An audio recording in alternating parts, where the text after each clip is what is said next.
We have to make it rain today. We're gonna do it. What made me want to start this company was I had left my last company, which we sold to Virgin. And while I was at Virgin, I was kind of inspired by the idea of Richard Branson being able to do things that were good at the same time he was doing well. So then I went looking for a problem. And then the problem found me. I don't have any kids, but one day somebody left a newborn infant on my front porch. I heard crying, and I knew I didn't have any babies. So I opened the door and I looked down, and on my front porch was a brand new naked baby boy, torn umbilical cord, covered in placenta. I went and put him up on my bed, and then I went and grabbed a turkey baster and grabbed my neighbor. We, took care of the kid, and then the paramedics came. It was maybe the weirdest day of my life. I didn't know then that I was going to have a company that helped moms with their little kids, but it seems fitting. Later on, I was walking around a Whole Foods and I saw this very pregnant lady and this other woman with a toddler was walking the other direction, and they talked for about 20 minutes, and then I was, for whatever reason, was inspired to go talk to the mom, the pregnant woman, and I asked her if that happened a lot, and she said yeah, and I said, well, what do you talk about? She says, tips and techniques and service provider recommendations, and when am I due and what am I having, and then she said, and a lot of product recommendations. And all I heard was product recommendations. So I started asking her about that. How did she decide to buy products and what was she concerned about? She told me that she was afraid of every single thing she was going to buy. She said, how do I know I can trust brands to tell me the truth?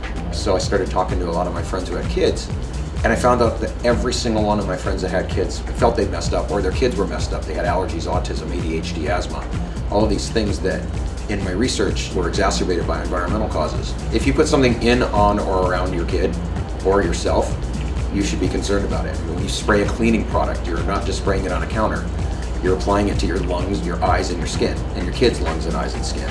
There are a couple products from J&J that they've acknowledged have cancer-causing ingredients in it. And they've announced that they're going to phase this out. So slowly, they're going to stop selling a product that has cancer in it. That's insane. So the first thing I did was I called a really good friend of mine, this woman named Zem Joaquin, who runs a company called Ecofabulous. I said, I want to start this company, I'd like your help. And she gave me a homework assignment. The homework assignment was go 6 blocks from your house, meet my sister Emily. She didn't tell me why. She said, just go to her store and meet her. The store was called Eden's Green Closet. And Eden's Green Closet sold really healthy products. I knew instantly why Zem had sent me to meet Emily, because this is what Emily was doing. And so he walked in the door and he looked like just another guy coming in off the streets of Venice, and came in on his electric skateboard and said, your sister said I had to meet you. I'm thinking about a site for moms. I definitely was a mom, and I was in that space of retail for moms. He explained a little bit about what he wanted to do, and it was just kind of an aha moment. We decided to join forces. I used my severance from Virgin and my credit cards and started building the company. And I never told my wife how much money we were spending, because if I had told her how much money we were spending and how much we were putting on our credit card, she'd have killed me. The first product that we sold was an organic line of baby food. We were called Sprout Baby. I had negotiated a deal with a baby food company called Sprout Foods. And then we'd raise a little bit of money from some angel investors, and then we'd plow that right back into products and then go back to selling more. In May of 2010, we changed our brand. We quit working with Sprout Foods completely.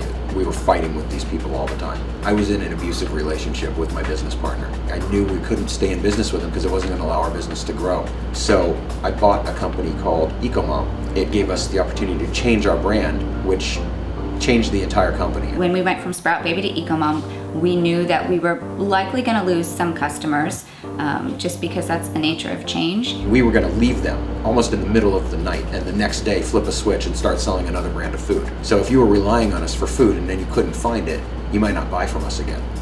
And what we had to do is we had to start messaging our customers the day we flipped the switch on May 1st, 2010, online, on the phone, in samples. And we gave away $50,000 worth of baby food just to get people to know that they could buy something other than the food we used to sell. Could have meant that we could have lost 100% of our baby food buying customers. We probably lost less than 3%. We had about 10,000 customers then. Right now we've got about 100,000. I think that they came with us because we're sincere. We're real people running a business that caters specifically to what moms and families need and want. It was probably the best move we ever made for the company. My team thrived, my customer base grew. It was definitely a risky move, but it was the right move. With more growth came more need for money. So Jody went out and being the powerhouse that he is, was able to bring in more money. We were able to hire more people and launch a new website, and our company just kind of ballooned. When I met Dave McClure, when I met Mark Suster, when I met Paige Craig, getting those three people got me a bunch of other people who got me a bunch of other people, and so on. They introduced me to Tony Tijan from Cue Ball Capital, and they introduced me to Tony Hsieh. So I said, are you investing in anything right now? And he said, I only invest in companies in Las Vegas, and now we live in the desert. So we started with one product, and at the end of the first 6 months, we had like 10 products from 10 different companies. And now we've got 3,500, almost 4,000 products from about 250 different vendors. Right now, Ecomom has about 20 full-time employees and a handful of part-time employees and contractors. Every single product that we sell goes through a very deep evaluation process. Is it healthy and safe? Is it useful? Is it cost effective? First and foremost, every single choice in the store is a good choice. There's nothing bad in there. You're not going to bring anything home that's going to be harmful to your kids. I really investigate every single product, because what you'll find is on the site there's a section called Why We Love This, and I write that. I care about what I'm selling. I'm a mom, I have a family, and the things that we sell matter. And they matter for your family, and they matter for my family. One of our most recent initiatives is the bottle buyback program, which is our reaction and response to the FDA's ban on BPA in baby bottles. We've known for a really long time that BPA isn't an ingredient that we want in the products that we sell. We don't sell plastic bottles on our website. We sell stainless steel and glass alternatives, but we wanted to give people, moms everywhere, the option to be able to trade in their bottles, get money back, $2 a bottle, so that they can come to Ecomom and buy bottles that don't have any chemicals and that don't come with any fear attached. Give it up for the second International Startup Festival! The theme this year is Startups That Matter.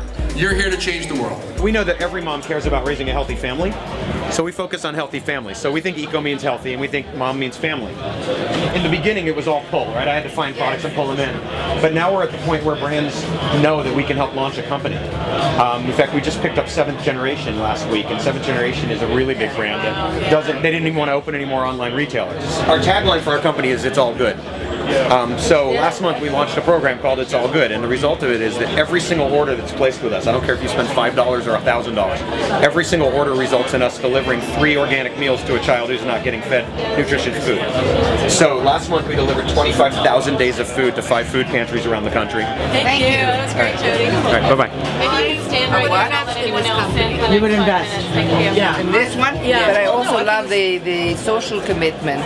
Yeah. You know, That's right. That was very the meals to other children. We're in the Bronx. We're doing a drop here with Ecomom for the It's All Good campaign. We're dropping food off that's really healthy food. So this year we've set a goal of feeding at least 100,000 children, and because we're now up to about 45,000 days of food. So what It's All Good now means is it's good for you, it's good for your family, it's good for the planet, and it's also good for someone in need. So every single thing we sell, I don't care if you spend $5 with me or $100, every order results in us feeding a kid in America 3 meals. Yeah, that felt really good. We've got a pretty good and solid following on our social outlets. A lot of people on our Facebook wall responding to customer service inquiries on behalf of us without us asking. Posting thank yous for a delivery. For us doing what we're supposed to be doing, they're coming back and thanking us. For me, being in a startup means there's a whole bunch of stuff that has to get done in order to build a business with a foundation that is solid, and it takes whatever it takes to get that done. Emily, my co-founder, had her second daughter, Stella, and 8 days later was back in the office wearing Stella on her chest and unpacking pallets of product. And in between, sitting next to me, and I'm hearing a breast pump, where she's pumping breast milk while she's processing orders. I have said that Ecomom is like my 3rd child, and I want to watch Ecomom grow up like any one of my kids. I'm in it for the long haul.